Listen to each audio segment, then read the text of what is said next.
বন্ধুরা, সাদা শরীরের ওপর এই সুন্দর কালো ছোপ ছোপ দাগওয়ালা কুকুরগুলোকে চেনেন? এদের নাম ডালমেশিয়ান।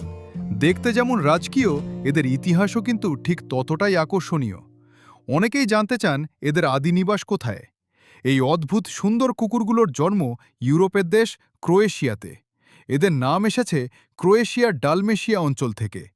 একসময় এরা ঘোড়ার গাড়ির আগে আগে দৌড়ে পথ পরিষ্কার করার কাজ করত। তাই এরা আজও প্রচণ্ড শক্তিশালী এবং চটপটে। ডালমেশিয়ানরা কিন্তু খুব বুদ্ধিমান এবং খেলাধুলা করতে ভীষণ পছন্দ করে। আপনি যদি এদের পোষেন তবে মনে রাখবেন এদের প্রতিদিন প্রচুর ব্যায়াম আর দৌড়ঝাঁপ প্রয়োজন। এরা পরিবারের সাথে থাকতে ভালোবাসে এবং খুব ভালো পাহারাদারও হয়। খাওয়া দাওয়ার ক্ষেত্রে এদের একটু বাড়তি যত্ন নিতে হয়।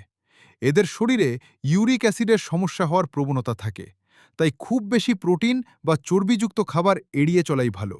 আর হ্যাঁ, এদের সবসময় প্রচুর পরিমাণে পরিষ্কার পানি দেবেন। আপনি কি এমন একটি চটপটে বন্ধু আপনার বাড়িতে চান? কমেন্টে আমাদের জানান। আর এমন আরও তথ্য জানতে আমাদের পেজটি ফলো এবং ইউটিউব চ্যানেলটি সাবস্ক্রাইব করে সাথেই থাকুন। ধন্যবাদ।